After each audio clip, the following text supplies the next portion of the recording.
Welcome back to my channel viewers. हम लोग EVS कर रहे थे जिसमें हम लोग क्लास 4 की बुक कर रहे थे, जिसमें हम लोगों ने 1 से लेके 5 तक चैप्टर कर दिए थे। इसमें हम लोग चैप्टर 6 पढ़ेंगे जो कि है ओमना का सफ़र।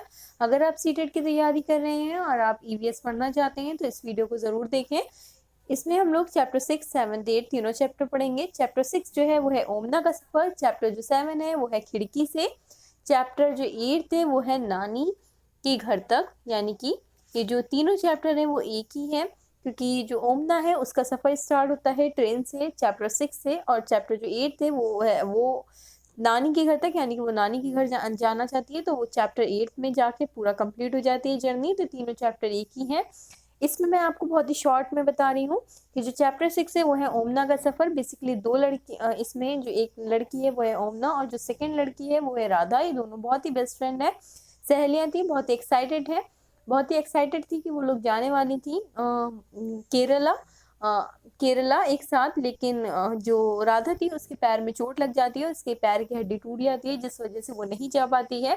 उसके पैर में प्लास्टर चढ़ता है 6 हफ्तों का, क्योंकि हड्डी टूट गई है। तो एक क्वेश्चन यहाँ से उठता है कि जो हड्डी टूट जाने पे कितने हफ्तों का प्लास्टर चढ़ता है, तो 6 हफ्तों का प्लास्टर चढ़ा था। उसके बाद इसमें ये है कि जो ओमना होती है बहुत ही उदास हो जाती है कि जब उसकी सहेली राधा उसके साथ नहीं जाती है, तो ओमना बहुत ही उदास हो जाती है। लेकिन जो राधा की माँ होती है वो उससे कहती है ओमना से कि तुम जब जाना तो वहां से तुम अपनी पूरी डायरी लिखना, यानी कि पूरी जर्नी लिखना कि क्या क्या तुमने ऑब्जर्व किया, क्या देखा। तो ये आइडिया बहुत ही पसंद आता है ओमना को, तो वो अपनी जर्नी एक डायरी में लिखती है। तो वही डायरी इस चैप्टर से स्टार्ट होती है, चैप्टर 6 से, यानी कि ओमना की डायरी चैप्टर 6 में जो है वहां से जर्नी स्टार्ट होती है। तो इसमें आपको जो मेन पॉइंट है एग्जाम पॉइंट ऑफ व्यू से इम्पोर्टेंट है वो मैं बताऊंगी केवल। ये जो ट्रेन है वो स्टार्ट कहाँ से हुई थी, यानी कि चली कहाँ से थी। तो ये जो ट्रेन है वो कहाँ से चली थी, वो गांधीधाम कच्छ से चली थी। यानी आपको जो याद रखना है वो बस इतना ही याद रखना है कि जो गांधीधाम है कच्छ है कहाँ पड़ता है। जो गांधीधाम है और जो कच्छ है वो गांधीधाम में पड़ता है। जो गांधीधाम है वो कहाँ पड़ता है, वो गुजरात में पड़ता है। तो बेसिकली ये जो जर्नी स्टार्ट होने वाली है वो गुजरात से लेकर केरल तक, तो इसके बीच में जर्नी चलने वाली है गुजरात से लेकर केरल तक की। तो सबसे पहले जो यहाँ पे पॉइंट रहा कि गांधीधाम कच्छ ये कहाँ पड़ता है, तो ये आपको याद रखना है कि केरल में, ये जो है वो गुजरात में पड़ता है, सॉरी केरल में नहीं गुजरात में पड़ता है गांधीधाम कच्छ। उसके बाद आपकी जो सीटेड है उसके, अगर आपने सिलेबस देखा है अच्छे से देखा ही होगा, तो आपको पता होगा कि फूड एक है। तो तो आपको भोजन पे भी ध्यान रखना होगा। तो जो गुजरात का जो भोजन है यहाँ पे मेंशन किया गया हुआ है स्टोरी के जरिए कि जो ढोकला, चटनी, नींबू वाले चावल और मिठाई, ये जो भोजन है कहाँ का है फेमस, ये कहाँ का है, ये भोजन है। तो आपको भोजन भी देखना होगा। उसके बाद इस चैप्टर से जो और इम्पोर्टेंट पॉइंट्स है, मैं बहुत ही, आप इसको पढ़ सकते हैं, बहुत ही ईजी चैप्टर है। तो आप इस वीडियो को देखने के बाद खुद से भी पढ़िएगा ताकि आपको और अच्छे से समझ में आए। इसमें जो एक पॉइंट और उठता है कि जब ट्रेन इतनी तेजी से चलती है तो जो बाहर की सभी चीजें होती हैं वो उल्टी दिशा में भागती हुई दिखाई देती हैं। उसके बाद यहाँ पे मेंशन है इस चैप्टर में कि जो अहमदाबाद एक वर्ड है और एक है वलसाद, ये जो दो हैं ये कहाँ पड़ते हैं, तो ये दोनों जो हैं वो गुजरात में पड़ते हैं, गुजरात राज्य में पड़ते हैं, अहमदाबाद और वलसाड़। उसके बाद इसी चैप्टर में चैप्टर 6 के अंदर ही कोझिकोड एक राज्य है, कोझिकोड एक शहर है, ये कहाँ पड़ता है, वो केरल राज्य में पड़ता है कोझिकोड। तो अब चलते हैं इसको हम लोग मैप में देखते हैं ताकि आप लोग को बहुत ही ईजिली इसको समझने में, मतलब समझ में आ जाए, समझने में कोई दिक्कत ना हो, बहुत ही ईजिली आपको ये समझ में आ जाए। तो चलिए मैप देखते हैं। ये देखिए ये मैप है भारत का। यहाँ से ओमना का सफर स्टार्ट होता है, कहाँ से, गुजरात से। गुजरात से ओमना का सफर स्टार्ट होता है। जो ट्रेन चलती है वो गांधीधाम के कच्छ से चलती है।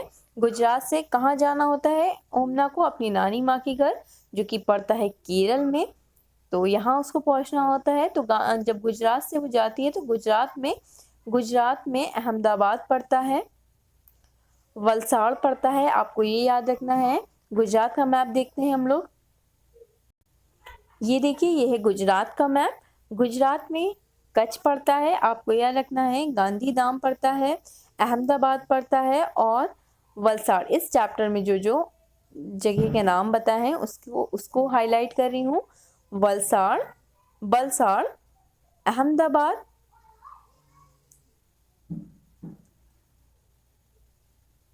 गांधीधाम एंड कच्छ। तो आपको ये सब चीज़ें याद रखनी है कि ये सब शहर कहाँ पड़ते हैं। तो ये सारे शहर गुजरात के हैं, गुजरात राज्य के हैं। उसके बाद एक शहर और बताया गया है कोझिकोड। ये कहाँ पड़ता है? वो केरल में पड़ता है। तो ये देखिए, ये केरल का मैप है। केरल में कोझिकोड पड़ता है, ये आपको याद रखना है। कोझिकोड कहाँ पड़ता है? केरल में पड़ता है। और इसी चैप्टर में 6, 7, 8 के अंदर एक और नाम आएगा जो कि केरल में ही पड़ता है, वो है कोटायम। ये देखिए कोटायम, ये याद रखना है। दो नाम इस चैप्टर में दिए हुए हैं। तो कोटायम कहाँ पड़ता है? वो भी केरल में पड़ता है। और कोझिकोड कहाँ पड़ता है? ये भी केरल में पड़ता है। तो आपको बेसिकली बस यही याद रखना है इस चैप्टर में से। उसके बाद चैप्टर जो 7 है, खिड़की से। चैप्टर जो 7 है वो है खिड़की से। उसमें क्या होता है, ओमना सो जाती है, सोने के बाद जैसे ही वो उठती है तो उसको एक मड़गांव नाम से स्टेशन देखने को मिलता है। तो उसके जो अप्पा होते हैं वो बताते हैं जो मड़गांव है वो गोवा में पड़ता है। तो अब ये जो गुजरात से ट्रेन गुजरती हुई कहाँ पहुंच गई? गोवा में। गोवा में कहाँ पे? मड़गांव स्टेशन पे उसकी आँख खुलती है। तो आपको ये याद रखना है, जो ये मड़गांव है वो कहाँ पे है? मड़गांव गोवा में पड़ता है। तो आपको इतना याद रखना है। उसके बाद इसी चैप्टर में 7th में ये बताया गया है जो गोवा से लेकर केरल तक का जो रास्ता है, ट्रेन का रास्ता, उसमें 92 सुरंगें पड़ती हैं। कितनी? 92 सुरंगें और